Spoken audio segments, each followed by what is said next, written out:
All right, guys. So, a disappointing end to a season that was far from disappointing for the Jaguars.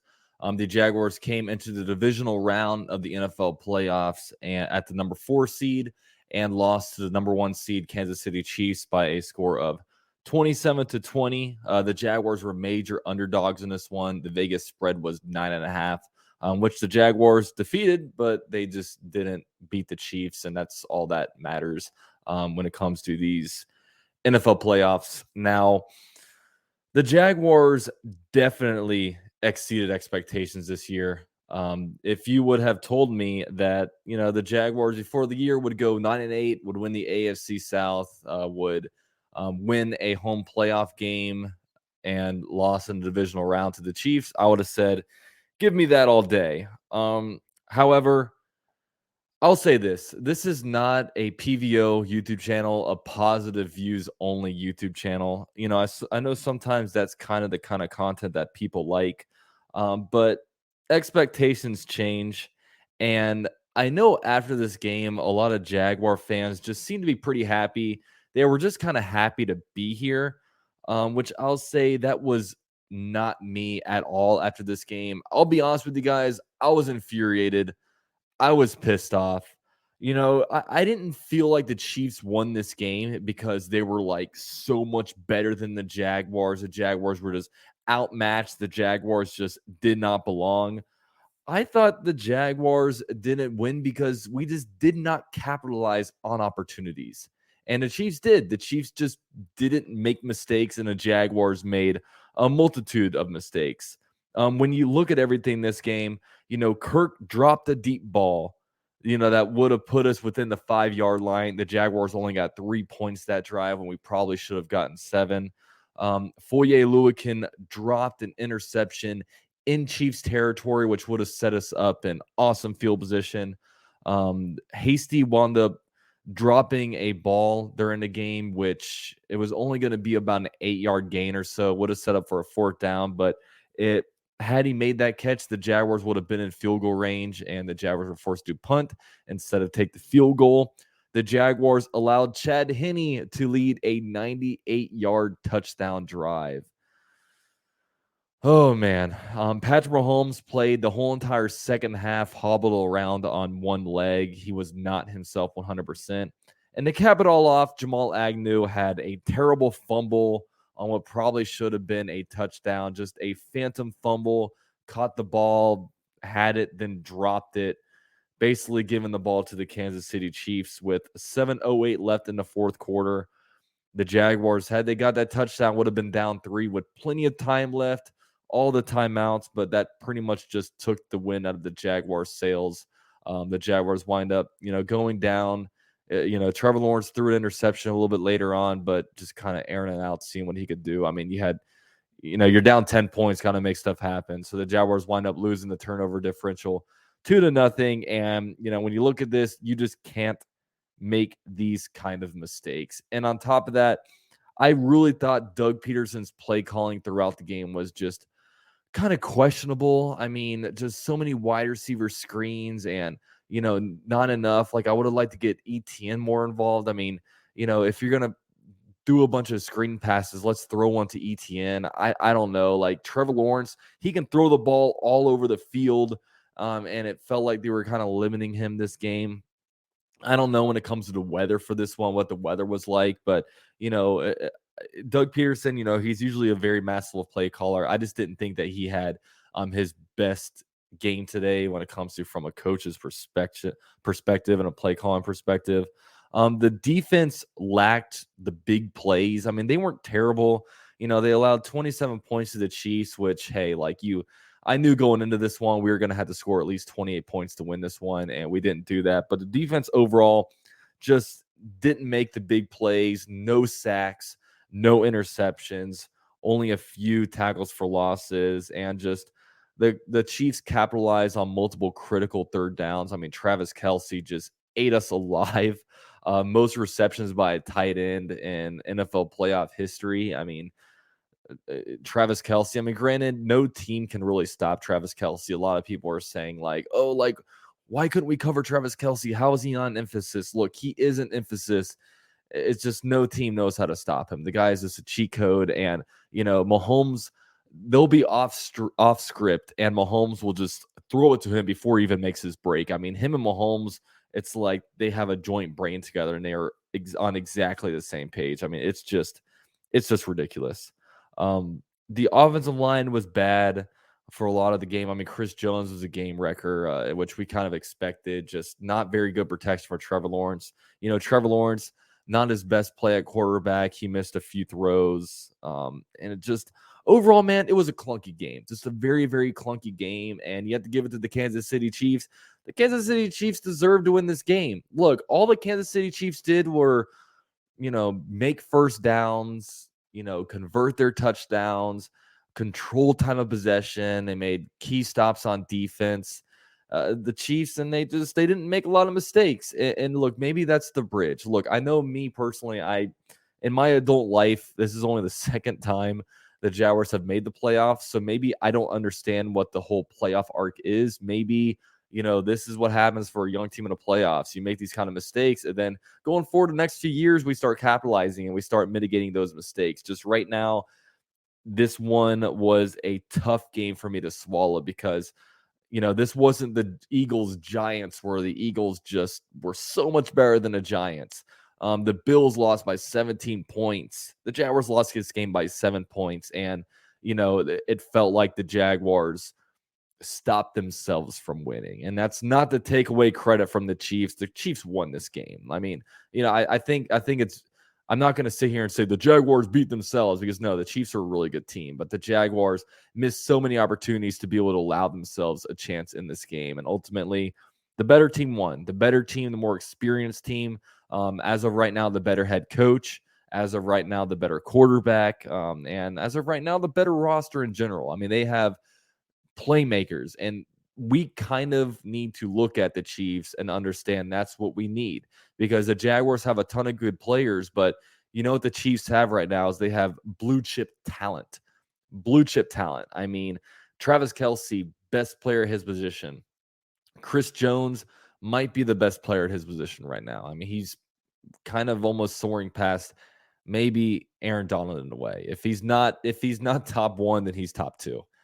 He is just an absolute beast and the game wrecker. And Patrick Mahomes is a beast. I mean, they have a really, really good team, and that's kind of who we have to look up to in the AFC right now. Is AFC is just stacked with young quarterbacks and just good teams in general. So the good thing is that we have Trevor Lawrence, which I'll get into a little bit later.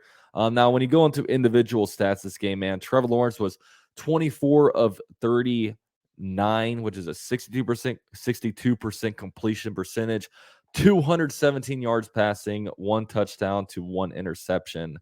Travis Etienne on the game was 10 for 62, rushing, 6.2 yards per carry, 1 touchdown. Would have loved to find a way to get him more involved, especially maybe in the passing game, because, I mean, he is just so quick. He has such great contact balance.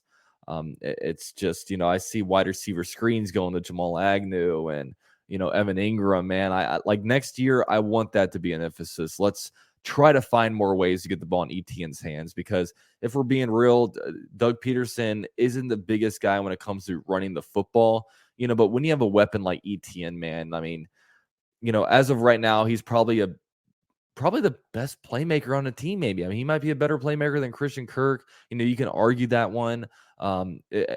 He's just a beast, and maybe he wasn't ready to maybe split out wide and do more wide receiver stuff, but fully healthy year. He's going to have a fully healthy offseason where he's not rehabbing anything. I mean, he'll be a full go. So really excited to see what Travis Etienne has to offer going forward.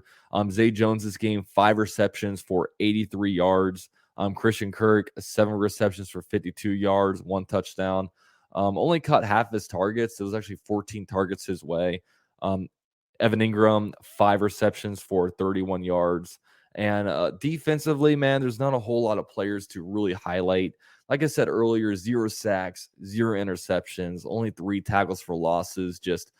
There was just no true alpha that stepped up on the defense and made the big play. And, over the last several weeks, the Jaguars defense, it's been a situation where I've said the Jaguars defense isn't great, but we've had players step up and make huge plays. Guys like, Rayshawn Jenkins and Josh Allen. And quite frankly, it just didn't happen enough this game. Just did not happen enough this game.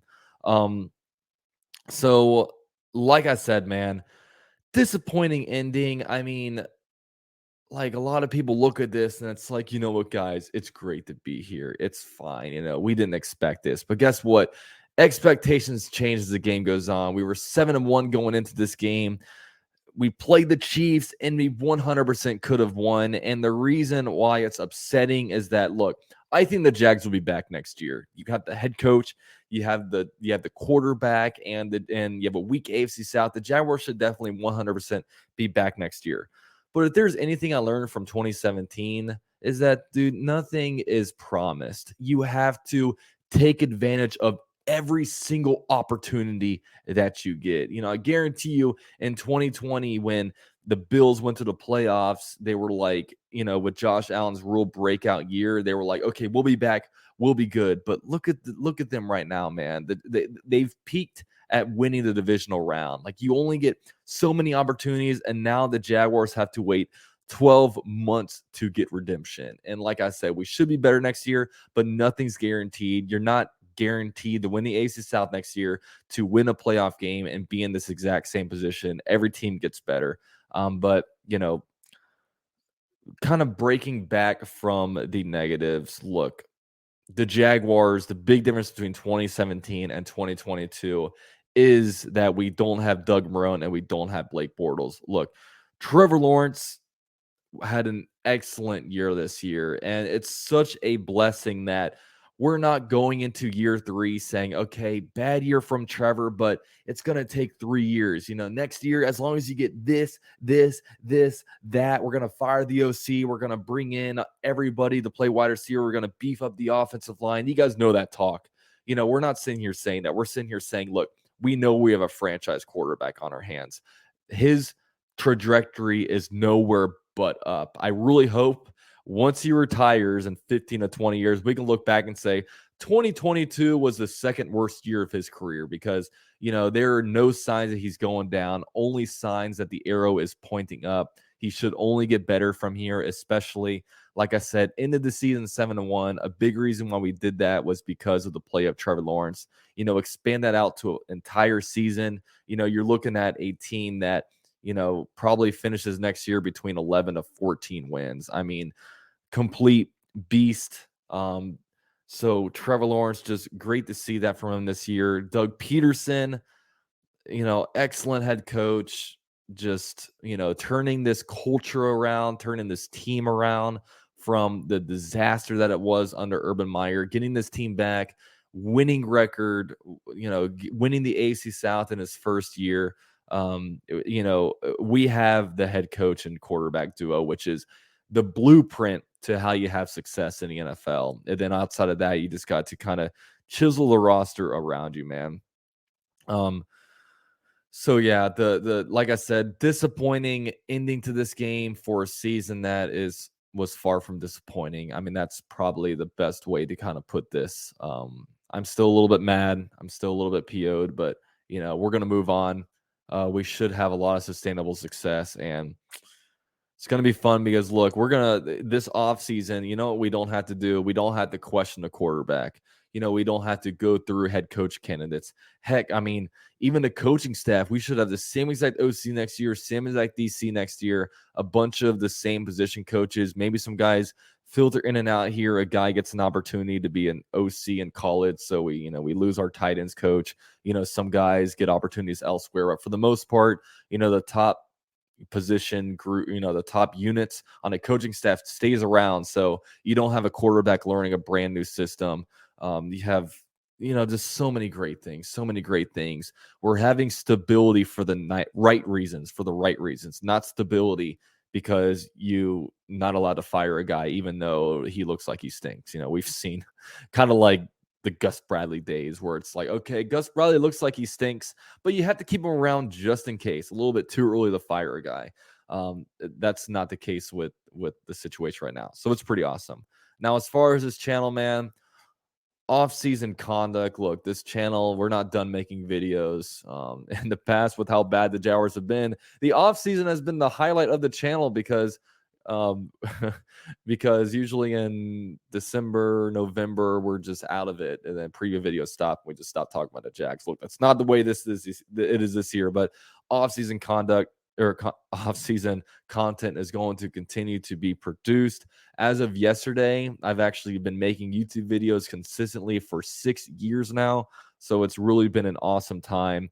Some things we'll go over in the offseason, just different team needs, roster decisions are needing to be made when it comes to, maybe keeping guys like Evan Ingram and, Jawan Taylor. We have some big decisions to make. Of course, we're going to cover free agency and the NFL draft. So it's going to be a good, fun off season, plenty of content. As far as this week, I might take a little bit of a break this week.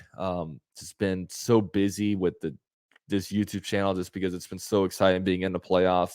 Been trying to produce content pretty much every day, but like you guys know, I have a full-time job. I'm also in grad school right now, and I'm newly married, so I have a bunch of stuff going on in my personal life. So we'll see when it comes to this week what kind of content coming out, but still it's going to be a very, very active channel throughout the course of 2023.